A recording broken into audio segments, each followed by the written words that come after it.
आप मान लो वो तो आपके अंदर भी बैठे हुए हैं, वो आपको इतना प्यार देने लगेंगे, जहां कोई सहायक नहीं होगा वहां हरि आपको दिखाई देंगे। देख लेना, बिगड़ी ऐसे क्षण में बन जाती है, ऐसा लगता है गला कटा तो वो तलवार गले तक आएगी, हार बनकर सुगंधित फूल बन जाएगी, पर गले तक आने आने तक तुम्हारी निष्ठा देखी जाएगी।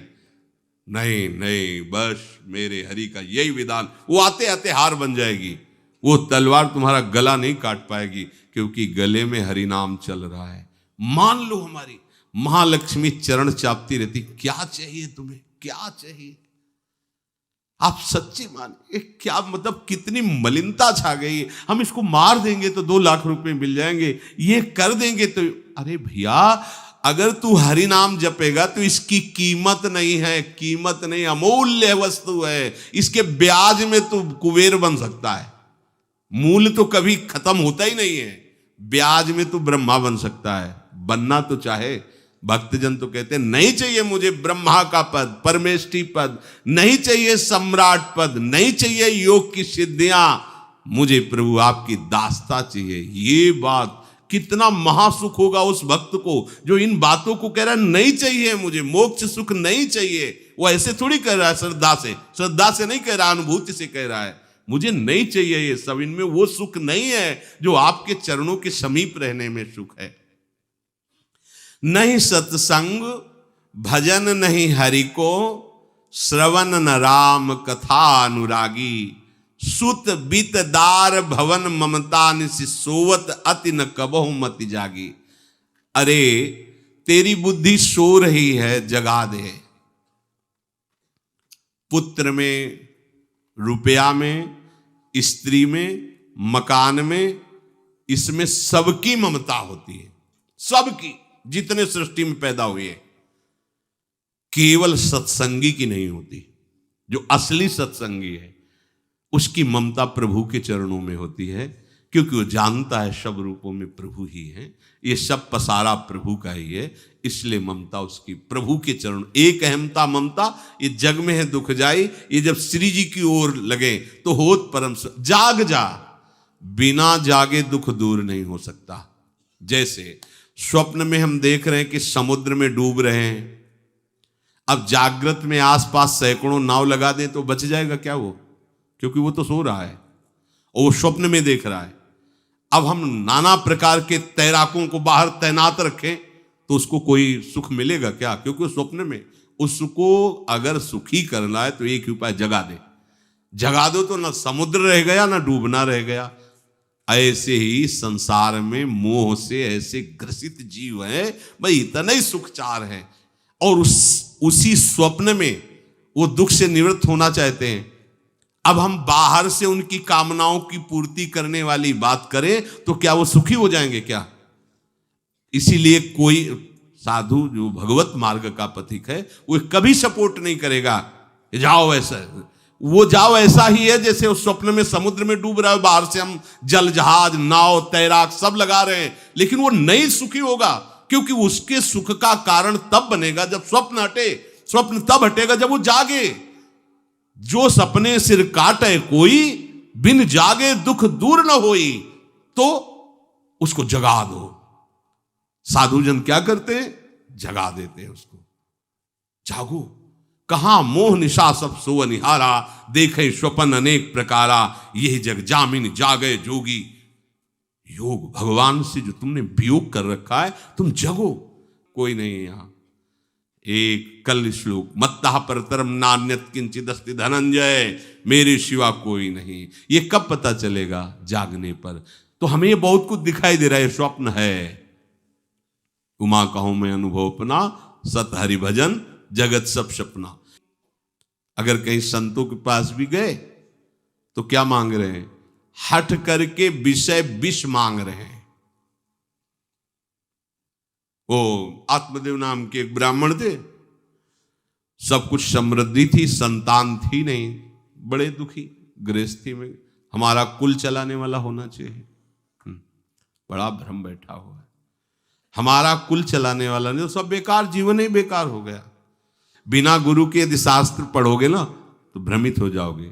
स्पष्ट लिखा, पुत नाम के नरक की उसको प्राप्ति होती है जिसके संतान नहीं होती। अब तो गृहस्थ में बेचारा पड़े परेशान। उन्होंने सोचा इससे अच्छा है आत्महत्या कर लें। बहुत संतों के पास जाकर के यज्ञ करके सब अपनी कामनाओं की पूर्ति चाहते, दान पुण्य दे करके। उसने भी जितना उपाय हुआ किया, नहीं हुई संतान। मरने के लिए वो जंगल में, उधर से एक सन्यासी जी आ रहे थे, देखा साधु तो ब्राह्मण तो थे, उठे प्रणाम किया, देखा उनको उदास क्यों हो। उनका महाराज उदास ही नहीं, मैं तो आत्महत्या करने आया हूं यहाँ जंगल में। अरे ये तो महापाप है, आत्महत्या तो बड़ी दुर्गति का कारण है। बोले महाराज अगर आप बचाना चाहते हो तो आप कृपा करो। क्या क्या चाहते हो? बोले हमारे पास सब कुछ है, बेटा नहीं दोगे तो हमारा जीवन बेकार। तो उन्होंने अंतर्दृष्टि से देखा और कहा 7 जन्म तक तेरे पुत्र नहीं भाग्य में तेरे लिखा है। तो उसने कहा फिर तो अभी मरते हैं, आत्महत्या करते हैं। 7 जन्म के बाद हम 7 दिन नहीं जिएंगे, हमें पुत्र चाहिए। संत का दयालु। देखो जिनके पास तपस्या और भजन का धन होता है, जब भगवान अधीन है तो कुछ भी कर सकते हो, कुछ भी कर सकते हैं। प्रारब्ध मिटाना कोई बड़ी बात नहीं। प्रारब्ध जानते कोई देवता थोड़ी है, तुम्हारा पीछे का किया हुआ कर्म है। और इधर जोर का भजन है, भजन के प्रभाव से कर्म को नष्ट करने में देर थोड़ी लगती है। ये तो अच्छे शुभ कर्म करो तो तुम्हारा प्रारब्ध बदल जाएगा। भजन का प्रयोग प्रारब्ध बदलने के लिए थोड़ी है। पर वो ऐसा हट किए तो उनका देखो, हट करने से लाभ नहीं मिलता है उनका। हमें उपदेश नहीं, हमें पुत्र चाहिए। अगर आप भगवत प्रेरित होकर यहां आए हो तो आप हमें। तो उन्होंने तपस्या के बल से फल की रचना की और कहा जाओ अपनी पत्नी को ये फल पवा दो और इससे निश्चित पुत्र होगा। बहुत प्रसन्न, अब कामना पूर्ण थी तो देख लो, प्रभाव देखो कामना का। प्रसन्न हुए आए। धुंधुली नाम था उनकी पत्नी, नाम भी बहुत बढ़िया था, धुंधुली। वो कहा कि देखो ये फल खा लो, तुम्हारी संतान हो जाएगी। बहुत मीठी बात बोलती थी, मृदुभाषी, कपट हृदय। अलग अलग क्षेत्र होता है, हृदय कपट और मुख में मीठी बात। बहुत संभल के व्यवहार करना चाहिए ऐसे लोगों से। मधुरिया बानी मीठी, क्या मृदु भाषा। नहीं प्रीतम, आप चिंता मत करो, फल ऐसे थोड़ी खाया जाता है, नहा धो के पवित्र होके फिर। हाँ उनका ये बात, तो आप अपने काम में लगो, हम पा लेंगे ऐसा। अब आपको विश्वास है ना? बोले विश्वास तो है, इसमें क्या विश्वास, आप भी तो चाहती ना पुत्र हो। बोले हाँ। वो जो ही गए सो अपनी बहन को बुलाया और कहा सुनो, अभी तो हम 4-5 रोटी कढ़ी चावल सब पा लेते हैं, पूड़ी खीर पुआ। गर्भ रहेगा तो पेट तो उसी से भरा रहेगा, तो हमारा भोजन रुक जाएगा। बोले हाँ ये तो बात है। जब पेट बढ़ेगा, अगर घर में आग लग गई तो फिर हम भाग नहीं पाएंगे, तो हम जल जाएंगे। ये निगेटिव सोच वाले लेते।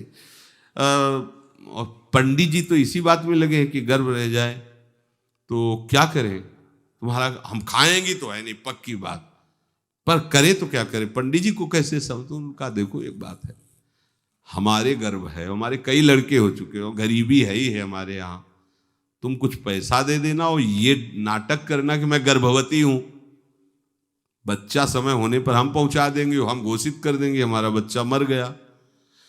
तो पंडित जी को तुम नाटक में बताते रहना कि गर्भ है, बच्चा हो जाए। पंडित जी कह देना बच्चा हो गया है, तो बोले दूध पिलाने की समस्या आएगी। तो बोले ये तुम कह देना कि पहला बच्चा है, हमारे वक्षा स्थल में दूध नहीं, हमारी बहन का था तो मर गया बच्चा, तो उनको बुला लेती तो बात बन जाएगी, बढ़िया बात हो गई। परीक्षा के लिए फल गाय को खवा दो। गाय को खवाया, ठीक समय पर गोकर्ण जी प्रकट हुए, दिव्य तेजोमय बालक, कान केवल वो गाय के, बड़े ही विद्वान और भगवत भक्त संत के द्वारा। कहा था 7 जन्म तुम्हारे भाग्य में, बच्चा नहीं तो नहीं है। देखा गाय के हो गोकर्ण जी प्रकट हुए। उधर उनके जो बच्चा पैदा हुआ वैसे ही नाटक के द्वारा पहुंचा दिया गया, वैसे ही पूरा जैसा पहले पक्का हुआ। अब उसने कहा कि हमारे तो स्तनों में दूध नहीं, हम अपनी बहन को बुला लें, उनका बच्चा मर गया। हाँ हमारा बच्चा स्वस्थ होना, आप बुला लो, उसको हम धन भी देंगे, वो हमारे बच्चे की सेवा कर। अपने नाम से जोड़ करके उसका नाम रखा धुंधकारी, धुंधुली और धुंधकारी, अज्ञान का साक्षात स्वरूप। और जैसे ही वो अवस्था बढ़ती गई तो उसके पापाचरण बढ़ना शुरू किए। बच्चों के साथ खेलता, खेलते हुए बच्चों को उठा लेता और कुएं में डाल देता, मतलब घोर अत्याचार। गोकर्ण जी हर समय भजन साधन शास्त्र स्वाध्याय। जब और बड़ा हुआ तो माता जी को अपने डंडों से रोज पूजन करता, पिताजी को गाली लात थप्पड़। पिताजी तो रो पड़े। गोकर्ण जी से कहा कि बेटा, हमारी गाय से प्रकट हुए पर भरोसा आप ही का है, बचा सकते हो। तो बोले पिताजी जाओ यहाँ से, भाग जाओ यहाँ से, एकांत जंगल में जाकर भगवान श्री हरि का भजन करो। उन्होंने 2 श्लोकों में उपदेश किया। दूसरा श्लोक ये, धर्मम भजस्व सततम त्यज लोक धर्मान, सेवन सदा साधु पुरुषं जहि काम तृष्णाम, अन्यस्य गुण दोष चिंतन मास मुक्त्वा, सेवा कथा रस मोहो नितराम पिबत्वम। हे पिताजी, अब तुम लोक धर्म का त्याग करके भागवत धर्म को स्वीकार करो। एकांत में जाकर साधु महापुरुषों के संग से उनके उपदिष्ट उपदेश के अनुसार आचरण करो। प्रभु की लीला कथा सुनो, ना कोई कामना ना कोई तृष्णा, किसी के गुण दोष का वर्णन मत करना, और सदैव भगवत सेवा भावना में रहना। इसी जन्म में तुम्हें भगवत प्राप्त। वो तो उधर गए।